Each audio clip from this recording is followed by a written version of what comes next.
Olá, meus amigos, graça e paz, tudo bem? Sejam todos muito bem-vindos ao nosso 14º dia de propósito. Nós estamos avançando, já estamos saindo do segundo nível para o terceiro, porque nós estipulamos que do primeiro ao sétimo seria um nível, do oitavo ao 14º um outro nível e do 15º ao 21º outro nível. Então, hoje nós estamos gravando o 14º dia, cada vez mais mergulhando na presença do Senhor. Tem sido algo extraordinário viver as projeções que o Senhor tem para a nossa vida.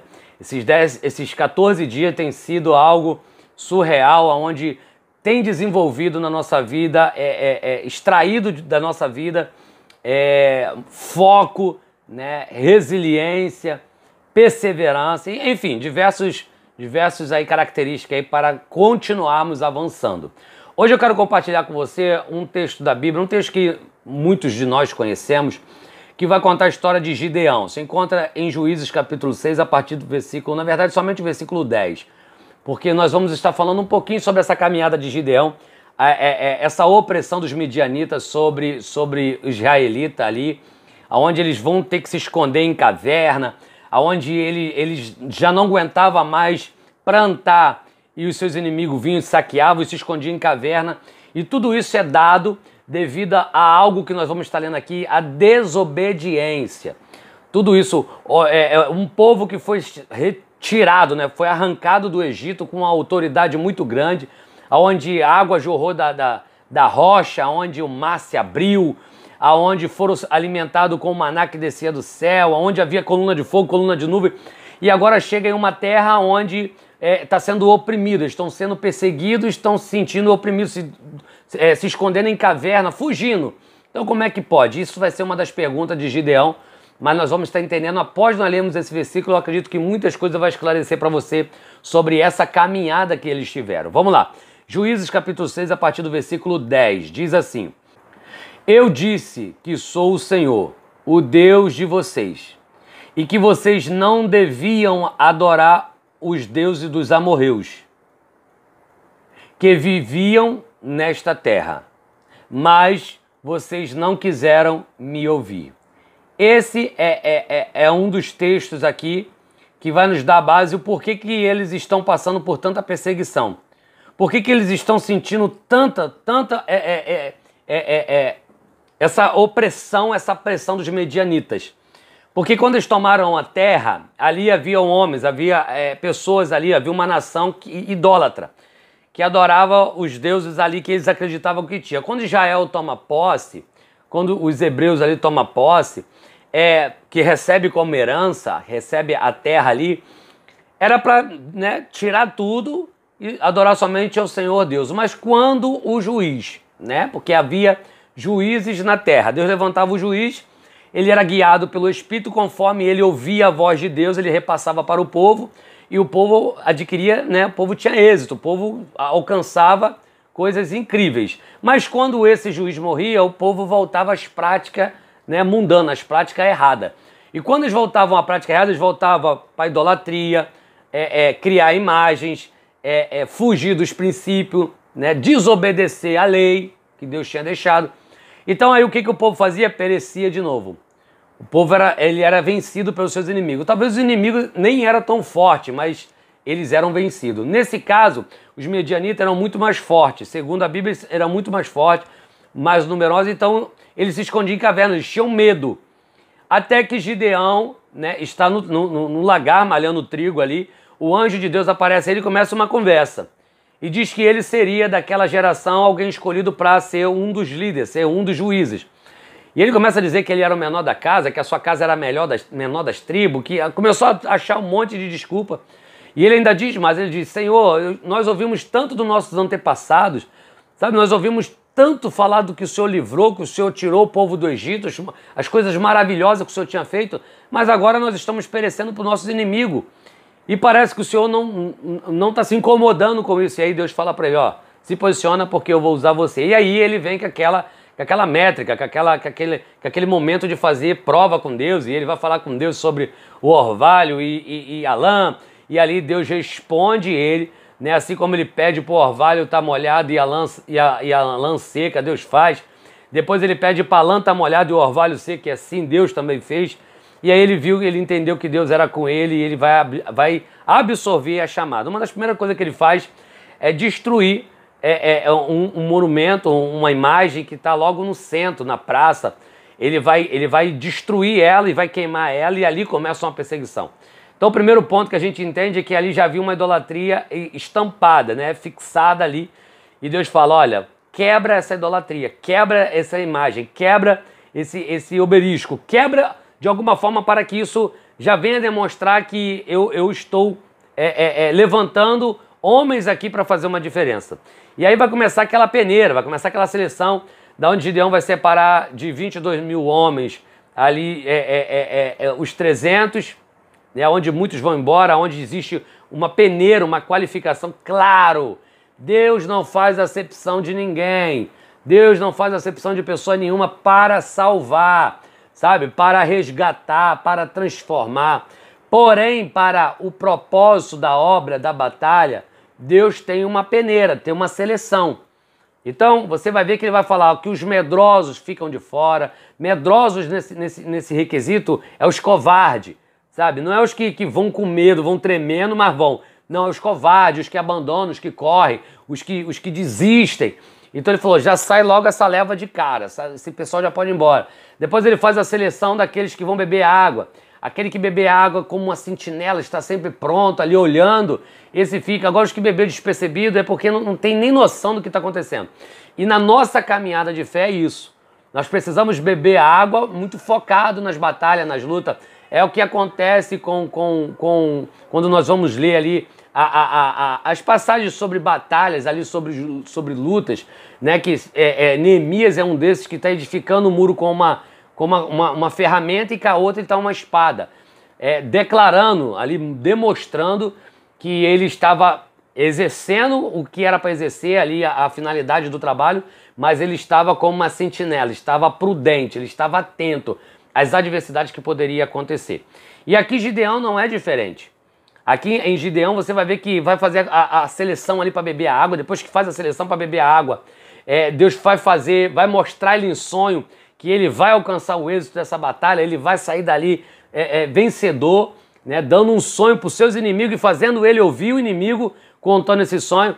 E ali Deus dá uma estratégia. Ele com 300 homens, não havia ali talvez tanta ferramenta, tantas armas, espada, né, enfim, mas Deus fala para ele, pega o cântaro, pega os instrumentos de adoração, pega tochas e separa esse grupo aí, esse grupo de 300 em 3 grupos de 100. E quando você der o sinal, eu vou te dar o sinal e você vai dar o sinal para eles e aí vocês descem. Quando vocês descerem, eu vou estar nessa batalha, eu vou estar lutando. Você vai ver que quando isso acontece, sabe, quando Deus ele está nessa batalha e ali ele vai mandar Gideão descer com aquele povo desce adorando com tudo que tem, quebrando o bálsamo, quebrando ali os vasos, tocando os instrumentos. Os inimigos embaixo, eles não conseguem identificar o que está acontecendo. Confundiu os inimigos ao ponto de um começar a degladiar com o outro, um começou a lutar com o outro. E quando Gideão chega embaixo, a batalha já está vencida. Deus confundiu os inimigos ao ponto de um lutar contra o outro. Deus já tinha dado a vitória a Gideão, juntamente com seus 300. E ali eles só executaram alguns comandos que Deus mandou e tomaram ali a cidade, destruíram a cidade e conseguiu fazer com que vencesse, rompesse ali aqueles limites e saiu daquela batalha muito vitorioso e o povo de Israel novamente teve descanso. O povo de Israel novamente pôde ficar em paz por um período de tempo, pôde ficar em paz para adorar a Deus. E enquanto Gideão vive, enquanto Gideão está ali, o povo continua sendo guiado ali por Deus, né? E é claro que depois que Gideão morre, o povo perece de novo e aí Deus vai levantar outros. Mas enfim, Deus mostrou para Gideão que a chamada que Deus tinha com ele era muito, muito real.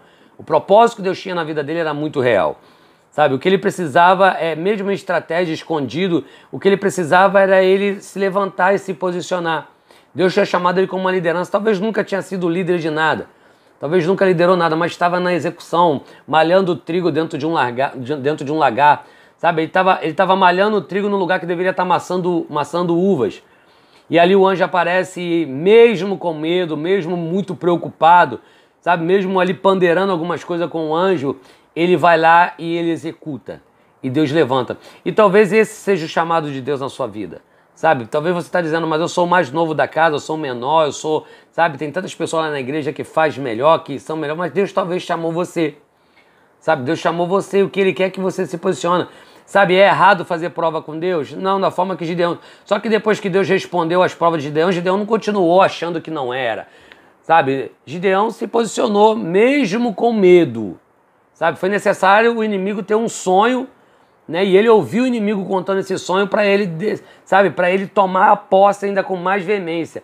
Mas ali ele se prontificou já de destruir o pináculo ali, destruir aquele primeiro monumento ali que era de idolatria, sabe? Arranca as idolatrias de dentro da sua casa, sabe? Esses 21 dias está fazendo com que muitas pessoas venham ter uma reflexão sobre a idolatria, sabe? Muita coisa que nós colocamos no altar de Deus e botamos como primeiro lugar, e o primeiro lugar é dele, ele não divide a sua glória com ninguém.